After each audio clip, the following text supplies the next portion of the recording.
Celebrities appearing in video games has become pretty commonplace in 2020. It's not unusual to see the Mads Mikkelsens and Keanu Reeves of the world signing on for meaty AAA roles in games, but that wasn't always the case. That said, over the years, video games have seen plenty of A-listers lend their voices and likenesses to all sorts of roles. So let's revisit them together and go, oh yeah, that was weird. I'm Jess for WhatCulture. This is the craziest celebrity cameos in video games that you forgot about. Number 10, Susan Sarandon in Dishonored. If you cast your mind back to 2012, you may remember the Academy Award-winning actress Susan Sarandon signing on to play a character in the first Dishonored game. She portrays Granny Rags, a former aristocrat who has found herself destitute but hides a pretty fascinating secret. Dishonored was Sarandon's first video game. At the time, she tweeted that she was, quote, "Proud Dishonored is one of the first games you can choose to be clever instead of violent." Other A-listers to feature in Dishonored include Carrie Fisher as a secret alternate street speaker voice, and Chloe Grace Moretz, who played Emily Kaldwin in the first game. Number 9, Ariana Grande in Final Fantasy Brave Exvius. If you ever sat back and thought to yourself, wow, this Final Fantasy mobile title is great, but it'd be vastly improved if I could play one of the biggest pop stars in the world, then do I have the entry for you.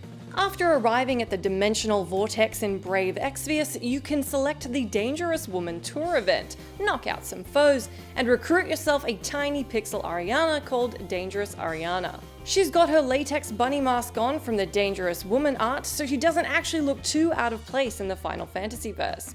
On top of which, her limit break called Touch It is actually weirdly super useful. So say thank you next to your other party members and give her a try if you're a fan of the game. Number 8, David Bowie in Omicron, the Nomad Soul. Long before Quantic Dream made you cut off your own finger to save your child in heavy rain, they made adventure game Omicron, the Nomad Soul, featuring none other than David Bowie. Quantic Dream founder David Cage originally just asked if Bowie would give the studio the rights to use the song Heroes in the 1999 game. Ziggy declined, however, and instead said he would write a 10-song soundtrack for the game. He would also end up playing a fugitive revolutionary and a musician in the game, in addition to having input into the story and gameplay. Number 7, Sean Bean in Hitman 2. Sometime over the last 5 years, it became startlingly clear that no matter the universe, Sean Bean kept dying. He'd sort of become a professional at it. Everyone thought this was hilarious, including IO Interactive, who decided to double down on the meme in Hitman 2 by featuring Bean as the game's first elusive target. He played the role of former MI5 agent Mark Farber, nicknamed the Undying, for his ability to fake his own death. Farber roams his level recounting all the ways people have tried to take him out, while you try and do just that. It's all very tongue-in-cheek and lets you get in on the fun by killing Sean Bean in one of a large variety of bizarre ways that only Hitman 2 can provide. Or you could not play and let him survive something for once, if you want. Number 6, Phil Collins in GTA Vice City Stories. No, you did not mishear that. I did say Phil Collins in GTA. For the uninitiated, Vice City Stories featured the In the Air Tonight quest, where your job is to take out swarms of gangsters who are trying to kill Collins for reasons. Assuming you decimate the prog rock hating goons, Collins is able to go on with his concert. Later on in the game, you're able to splash out 6,000 in-game bucks to buy yourself a ticket to see Collins sing In the Air Tonight in all his polygonal glory. Number 5, Conan O'Brien and everybody else in Death Stranding. Whether you liked Death Stranding a lot like I did or think it's walking simulator garbage, there's at least one thing we can all agree on when it comes to the game.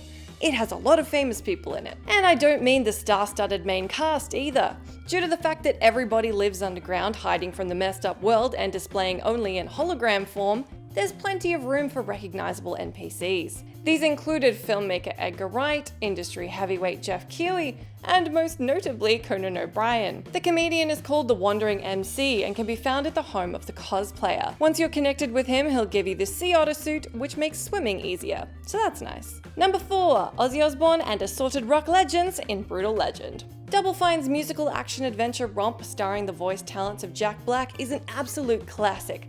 But the video game love letter to rock and roll doesn't stop there. The game also features the voices and likenesses of Judas Priest's Rob Halford, Motorhead's Lemmy Kilmister, Lita Ford, and Ozzy Osbourne, who play various roles in the unique rock and roll title.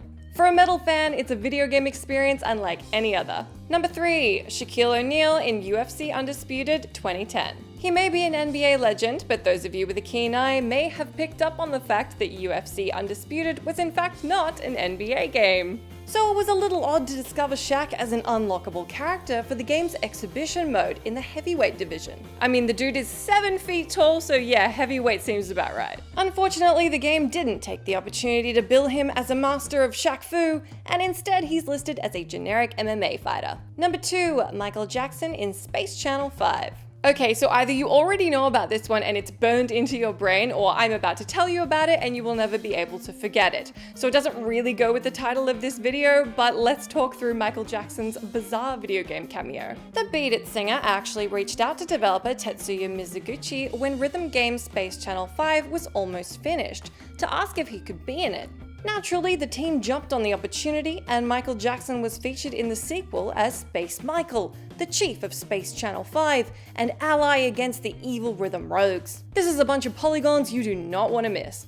It's somehow spectacularly weird, entrancing, and fantastic all at once. Weirdly, that same year, the pop megastar would also lend his voice and mocapped self to the fighting game Ready to Rumble Boxing Round 2. Man, they do not make video games like they used to. Number 1, Stan Lee in Marvel's Spider-Man. We'd be totally remiss not to include Stan Lee's iconic cameo in Insomniac's 2018 game. If for some reason you don't remember this one, you're going to want to, so let's walk you through the feels. Our friendly neighborhood Spider-Man is in his streetwear chatting with now ex-Flame Mary Jane Watson at a diner. They talk about the latest shady ongoings and their breakup, but they cut short when Peter spots police cars outside, leaving Mary Jane to go do his thing. She then leaves and we cut to the restaurant's short order cook, none other than Stan Lee himself, saying he's glad to see them back together and that, quote, "You two were always my favorites." There's something wildly heartwarming about Lee talking to characters he created and held so dear, and it's very special to have the cameo among the last of his appearances. Do let me know down in that comment box if there's anything we missed and what crazy celebrity cameo in video games is your favorite. I've been Jess for What Culture, and do stay tuned because we've got plenty more content for you all week long.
Hello there, I am the second best Ewan to be involved with Star Wars, and this is WhatCulture, your one-stop shop.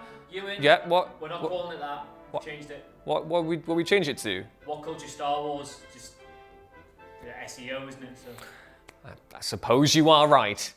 Well, hello there again, and welcome to WhatCulture Star Wars, a brand new channel dedicated to exploring the galaxy far, far away in the classic WhatCulture style. We got lists, we got news, we got editorials, we've got ups and downs, and just like the big yellow text said earlier, we'll be covering everything to do with Star Wars, past, present, and future.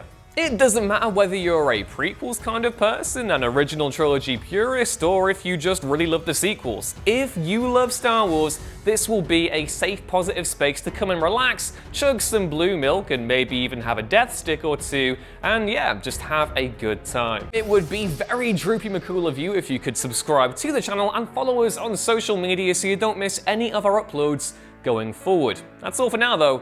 I've been Ewan, and until next time, may the Force be with you. Bye!